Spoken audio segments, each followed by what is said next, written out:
नमस्कार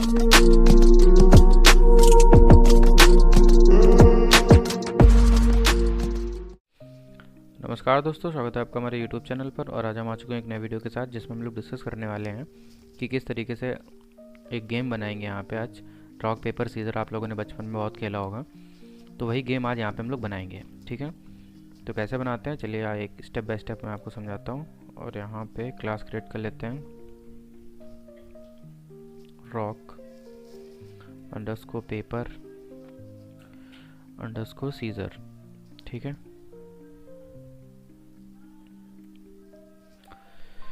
और जैसे हम लोगों ने अपनी क्लास क्रिएट करी है, उसको थोड़ा सा जूम कर लेते हैं ताकि सारी चीज़ें आपको अच्छे से समझ आती रहें। अब यहाँ पे हम लोग क्रिएट करने वाले हैं गेम पूरा रॉक पेपर सीजर का। ठीक है, तो सबसे पहले अपना मेन मेथड क्रिएट कर लेते हैं। फिर इसके बाद में क्या करते हैं, स्कैनर क्लास का ऑब्जेक्ट क्रिएट कर लेते हैं, क्योंकि हमें यूज़र से कुछ इनपुट लेने होंगे। ठीक है, तो यहाँ पे मैंने किया सिस्टम डॉट इन, और बाहर आके हमने क्या करा, यहाँ पे सेमीकोलन लगा दिया। तो इतनी चीज़ अभी समझ आ गई होगी। मैंने कुछ नहीं किया है, केवल अपनी क्लास बनाई है, मेन मेथड बनाया है, और एक अपनी स्कैनर क्लास को इंपोर्ट करा लिया है। क्यों? यूज़र से इंपुट लेने के लिए। ठीक, अब क्या करेंगे कि अब हमें सबसे पहले क्या करना पड़ेगा, यूज़र को इंपुट देना पड़ेगा, यूज़र से इंपुट लेना पड़ेगा। तो एक चीज़ पहले यहाँ पे थोड़ी सी याद रखिएगा, क्या करने वाले हैं हम लोग। देखो, रॉक पेपर सीजर में 3 तरह की चीज़ें होती हैं, एक रॉक होता है, पेपर होती है, और सीजर होती है। तो हम यहाँ पे कुछ नंबर को डिनोट कर दे रहे हैं कि अगर रॉक जो है रॉक है वो हम उसके लिए 0 नंबर फिक्स करे दे रहे हैं कि उसके लिए अपना जो नंबर है वो 0 फिक्स है। ठीक है, इसी तरीके से अगर वन के लिए हम अपने एक नंबर फिक्स करे दे रहे हैं, पेपर। ठीक, फिर इसके बाद में हम लोग 2 के लिए एक नंबर फिक्स करे दे रहे हैं, सीजर का। ठीक है, तो यहाँ पे ये चीज़ क्लियर हुई। तो अभी कर रहा क्या है, कुछ नहीं, हमने केवल 0 1 2 ये 3 नंबर लिए। 3 में से क्या करा, 0 के लिए हमने रॉक को फिक्स कर दिया, और 1 सेलेक्ट करने के लिए पेपर को कर दिया, और 2 के लिए हमने क्या करा, सीजर को कर दिया। ठीक, अब यहाँ पे हम लोग करेंगे, यूज़र से इनपुट लेंगे। इनपुट क्या लेंगे, कहेंगे कि इंटर, ठीक है, 0 फॉर किसके लिए, रॉक के लिए। तो इंटर 0 फॉर रॉक। फिर यहाँ पे स्लैश एन का यूज़ करेंगे ताकि न्यू लाइन में अपने लिख के आए दूसरी चीज़।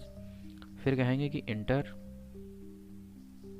1 फॉर किसके लिए, पेपर के लिए।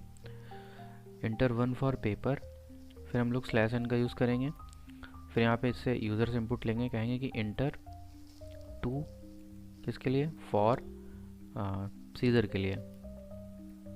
ठीक है, और इसके बाद में आते हैं नीचे। तो अभी क्या करा, इतनी चीज़ समझ में आ गई कि अभी इतनी चीज़ केवल करी हमने यहाँ पे कि यूज़र को एक मैसेज प्रिंट कराया कि 0 रॉक के लिए करो, क्योंकि भाई जब हम लोग 2 इंसान खेलते हैं बंदे, तो पता होता है ना कि हम कौन, मतलब हम अपने आप को तो पता ही होता है ना कि हम क्या करने वाले हैं। लेकिन अभी यहाँ पे हम लैपटॉप के बॉट के साथ खेलेंगे, तो अभी यहाँ पे यूज़र को पहले हम बता दे रहे हैं कि ये नंबर है। अगर आपको रॉक सेलेक्ट करना है तो 0 कर लो, 1 और पेपर सेलेक्ट करना है तो 1 कर लो, सीजर करना है तो 2 कर लो। ठीक है, इस तरीके से हमने ये मैसेज प्रिंट कराया। अब यूज़र अपने हिसाब से जो मन होगा उसका वो ले लेगा। तो अब क्या करते हैं, अब इसको हम पहले स्टोर करा लेते हैं। तो इंट, और यहाँ पे हम इसको नाम दे देते हैं, एक वेरिएबल ले लेते हैं यूज़र इनपुट के नाम से। ठीक है, यहाँ पे नाम ले लिया यूज़र इनपुट इक्वल्स टू, और यहाँ पे जो हमारा स्कैनर क्लास थी उसमें हम लोग क्या करते हैं, इसको करा लेते हैं स्टोर। तो यूज़र का इनपुट हमने करा लिया स्टोर। अब यूज़र का इनपुट तो स्टोर हो गया, लेकिन अब हम क्या करेंगे, यहाँ पे एक रैंडम नंबर जनरेट करेंगे जो हमारा एज अ बॉट यूज़ काम करेगा। तो हमने यहाँ पे लिखा कि रैंडम, और यहाँ पे इसका वेरिएबल ले लेते हैं रैंडम, फिर इक्वल टू यहाँ पे ले लेते हैं न्यू और रैंडम। तो ये क्या करेगा, एक रैंडम नंबर जनरेट करेगा। ठीक है, ये रैंडम नंबर जनरेट करने का क्या होता है, एक फंक्शन होता है जो कहाँ पे होता है हमारा, ये हमारा होता है, ये देखो यहाँ पे आ चुका है, Java import Java dot util dot random के अंदर। ठीक, अब आगे बात करते हैं कि अब हमें इंट इसको भी स्टोर कराना है, जो इससे रैंडम नंबर जनरेट होगा। तो इसको हम बोल देंगे कि ये बॉट का इनपुट है। किसका है, बॉट का इनपुट है। तो इक्वल टू, फिर यहाँ पे लेंगे कि रैंडम डॉट, और यहाँ पे नेक्स्ट इंट, और कितने नंबर का हमें नंबर जनरेट कराना है, केवल 3 नंबर का। ठीक है, इससे ज़्यादा नहीं, 0 1 और 3। सॉरी 0 1 और 2, तो 3 नंबर ये जनरेट होंगे क्योंकि कंप्यूटर में गिनती कहाँ से स्टार्ट होती है, 0 से। तो अभी क्या किया है एक बार फिर से समझा देता हूँ। कुछ नहीं किया, सिंपल सा हमने क्या करा, अपनी क्लास क्रिएट करी, स्कैनर क्लास का जो मेथड था उसको क्रिएट किया। फिर क्या किया, ऑब्जेक्ट क्रिएट किया। उसके बाद हमने यूज़र से इनपुट लिए तीनों, ठीक, बता दिया कि 0 रॉक के लिए, 1 पेपर के लिए और 2 किसके लिए है, सीजर के लिए है। इसके बाद में हमने क्या करा, उसके यूज़र के इनपुट को स्टोर करा। फिर हमने एक रैंडम फंक्शन का यूज़ करके एक रैंडम नंबर जनरेट किया, ठीक, उसको भी हमने क्या करा, स्टोर कर लिया। और वो रैंडम नंबर हमारा 0 1 और 2 के बीच होगा, ठीक। तो इतनी चीज़ अभी हमने यहाँ पे करी। अब आगे बात करते हैं, अब गेम स्टार्ट करते हैं कि अगर कंडीशन लगाते हैं कि अगर यूज़र का जो इनपुट है और क्या कहते हैं बॉट का जो इनपुट है अगर आपस में बराबर हो गए, मान लो दोनों लोगों ने पेपर लिया, तो कौन जीतेगा, कोई नहीं, मैच क्या हो जाएगा, ड्रॉ हो जाएगा। अगर सीजर ले ली तो भी मैच ड्रॉ हो जाता था।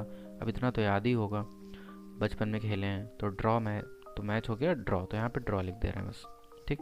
लेकिन इसके बाद कुछ कंडीशंस लगेंगी और कि अगर मान लो ऐसा नहीं होता है तो क्या हो, तो मान लो अगर सबसे पहले वो कंडीशन लिखते हैं जिसमें केवल यूज़र जीते, ठीक।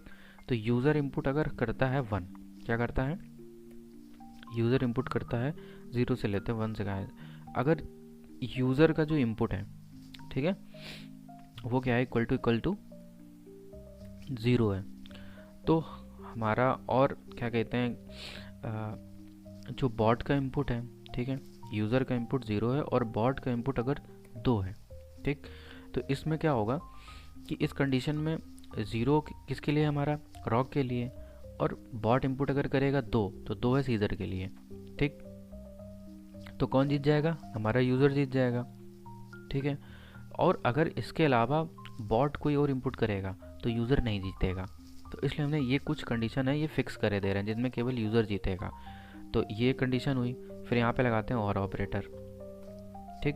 अब यहाँ पे हमने कहा कि अगर यूज़र का जो इनपुट है, ठीक है, वो अगर मान लो 1 है तो बॉट का इनपुट क्या होगा या क्या होना चाहिए जिससे हमारा यूज़र जीते। तो बॉट का इनपुट अगर 0 होगा, क्या होगा, 0 होगा, तो हमारा बॉट क्या होगा, यूज़र क्या होगा, 0 जीत जाएगा, ठीक। फिर एक और कंडीशन इसमें हम लोग लगाते हैं कि अगर यूज़र का जो यूज़र इनपुट है अगर वो क्या है 2 के बराबर है, ठीक। अगर यूज़र की जो इनपुट है वो 2 के बराबर है तो किस केस में हमारा बॉट जीतेगा, तो बॉट का जो इनपुट है हमारा, बॉट का इनपुट वो हमारा होना चाहिए 1, ठीक। तो इसको आप इत्मीनान से बैठ के देखना तो बहुत अच्छे से समझ आ जाएगा। ये कंडीशन जितनी भी यहाँ पे हमने लगाई हैं कि ये जितनी कंडीशन यहाँ पे दी गई हैं, इन कंडीशन में क्या होगा, हमेशा क्या होगा, हमारा बॉट यूज़र जीतेगा अगर ये कंडीशन फॉलो हो रही हैं। अब 2 के बीच में एंड लगा है, या तो ये दोनों कंडीशन ट्रू होंगी तभी बॉट जीतेगा, ये दोनों ट्रू होंगी तो ही बॉट जीतेगा, ये दोनों ट्रू होंगी तो ही बॉट जीतेगा। इनमें से तीनों जितने भी कंडीशन बन सकती हैं वो सारी कवर अप हो चुकी हैं, ठीक। अभी जब गेम चलेगा तो और अच्छे से समझ आएगा। अब system.out.println की मदद से क्या करेंगे, अगर ये कंडीशन सारी की सारी ट्रू होती हैं तो कौन जीत जाएगा, यूज़र विन हो जाएगा अपना, ठीक। ये चीज़ क्लियर हुई। तो इसको जूम कर लेते हैं ताकि आपको अभी समझाते रहें अच्छे से। तो यूज़र अपना विन हो जाएगा। इसके बाद में आखिरी कंडीशन क्या, एल्स लगा देते हैं। अगर इनमें से कोई कंडीशन फुलफिल नहीं होती है, ठीक, तो हम यहाँ पे मैसेज प्रिंट करा देंगे कि सिंपल सी बात है, फिर कौन जीतेगा, फिर जीतेगा अपना बॉट विन हो जाएगा अपना। तो ये चीज़ यहाँ तक क्लियर हुई। अब एक काम करते हैं कि अभी तक हमने क्या करा कि यहाँ पे कंडीशंस लगा दी कि कब यूज़र जीतेगा। अब बॉट तो अपने मन से रैंडम नंबर जनरेट कर रहा है, लेकिन कम से कम जो खेल रहा है इंसान उसको दिखना तो चाहिए ना कि बॉट ने क्या सिलेक्ट किया, चीटिंग तो नहीं कर ली। तो यहाँ पे हम कंडीशन लगाएंगे कि इफ़ अगर जो बॉट है उसका इनपुट अगर 0 के बराबर है, किसके बराबर है, 0 के बराबर है, तो यहाँ पे बॉट को पता होना चाहिए कि मतलब यूज़र को भी पता होना चाहिए कि बॉट ने क्या सिलेक्ट किया है। तो जो बॉट की चॉइस थी, तो यहाँ पे बॉट की जो चॉइस थी वो क्या थी, रॉक थी, ठीक। अब इसके बाद में एल्स इफ लगाते हैं कि अगर जो बॉट का जो इनपुट है वो अगर इक्वल टू 1 के बराबर है, ठीक है, अगर वो 1 के बराबर सिलेक्ट कर रहा है अगर, तो हमारा जो बॉट की जो चॉइस है, तो यहाँ पे हमें बताना पड़ेगा क्योंकि यूज़र को दिखना चाहिए, उसे पता ना चले कि चीटिंग वीटिंग तो नहीं हो रही भाई यहाँ पे। तो वो हमारा क्या होगा, पेपर होगा। ठीक है, इसके बाद में आते हैं एल्स, और यहाँ पे हम लोग कर देते हैं कि अगर मान लो भाई, लेकिन यहाँ पे एल्स नहीं करेंगे भाई, एल्स इफ करेंगे क्योंकि इसमें भी कंडीशन दी गई है। ओके, तो यहाँ पे कर देंगे एल्स इफ। तो यहाँ पे कंडीशन क्या होगी भाई, अभी अपने पास कंडीशन होगी कि अगर बॉट का इनपुट क्या अगर 2 के बराबर है, किसके बराबर है, 2 के बराबर है, क्योंकि 3 वैल्यूज़ थी अपने पास। तो सिस्टम आउट डॉट और प्रिंटलन की मदद से मैसेज हमारा क्या शो होना चाहिए कि बॉट की चॉइस क्या थी, बॉट की चॉइस हमारी थी सीजर। ठीक है, तो ये क्या हो गया, बॉट की चॉइस अलग से दिखने लगेंगी। ये चीज़ इतनी क्लियर हुई। अब क्या काम करते हैं कि अपन लोग, इतना तो हो गया अपना सारा पूरा खेल, इसको एक बार छोटा कर लेते हैं। ठीक है, तो ये 2 फर्जी का क्यों लगे यहाँ पे, और यहाँ पे इसको थोड़ा सा पास कर लेते हैं। तो ये था अपना प्रोग्राम। तो एक बार इसको मैं पूरा समझा देता हूँ पहले। ठीक है, देखो मैंने क्या करा, स्टार्टिंग में सबसे पहले हमने क्लास क्रिएट करी, क्लास के बाद में अपना मेन मेथड क्रिएट किया और स्कैनर क्लास को यहाँ पे ऑब्जेक्ट क्रिएट किया। आफ्टर दैट हमने क्या किया, यहाँ पे यूज़र से इनपुट लिया कि रॉक के लिए 0, पेपर के लिए 1 और सीजर के लिए 2। फिर उसका इनपुट हमने यहाँ पे स्टोर करा लिया। फिर एक रैंडम फंक्शन का यूज़ किया जो 0, 1 और 2 के 3 नंबर के क्या रैंडम नंबर जनरेट करेगा, और यहाँ पे मैंने उसको स्टोर करा लिया। फिर कंडीशन लगाई कि अगर यूज़र इनपुट और बॉट इनपुट आपस में बराबर हैं तो मैच ड्रॉ हो जाएगा। और अगर फिर एक दूसरी और कंडीशन लगाई कि इनमें से अगर इनमें से कोई भी कंडीशन फुलफिल होती है तो यूज़र विन होगा हमेशा, और एल्स में क्या करा, बॉट विन हो जाएगा। फिर यहाँ पे हमने 3 कंडीशन लगा दी, दिखाया कि अगर बॉट अगर रैंडम नंबर जनरेट कर रहा है 0 तो उसकी चॉइस क्या होनी चाहिए, रॉक होगी। तो ये यहाँ पे हो गया। अब एक बार इसको रन करके देखते हैं और गेम को खेलते हैं, देखते हैं अपना गेम चल रहा है बढ़िया तरीके से, खेलते हैं। बचपन में तो खेला, आज कंप्यूटर के साथ खेल के देखते हैं यार अपन लोग।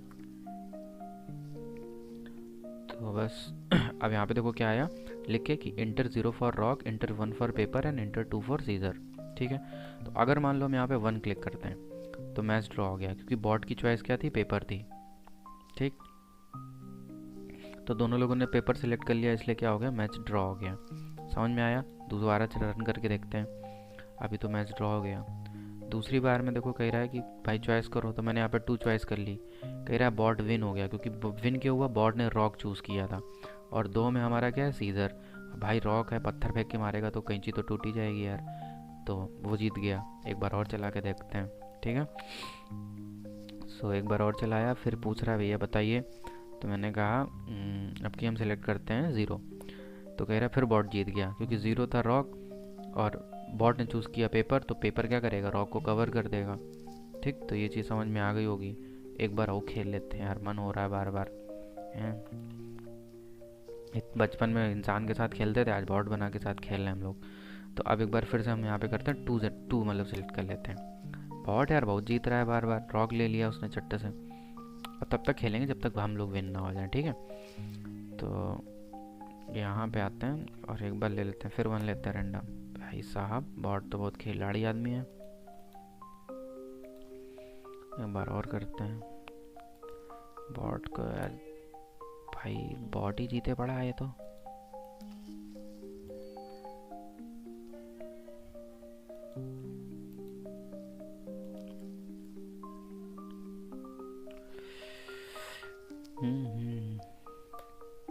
अबे भाई अब विन हुए हम लोग। ठीक है, तो यूज़र विन हो गया बड़ी देर बाद। तो एक काम करते हैं, आई होप आप लोगों को ये चीज़ें समझ आ गई होंगी कि किस तरीके से ये चल रहा है। देखो हम लोगों ने अंत तक खेला जब तक जीत नहीं गए। सो आई होप आप लोगों को वीडियो अच्छा लगा होगा। वीडियो अच्छा लगा तो वीडियो को लाइक करें, चैनल को सब्सक्राइब करें। मिलते हैं अपने नेक्स्ट वीडियो में, और गेम खेलिए, बनाइए खुद भी। तब तक के लिए बाय बाय, जय श्री राम।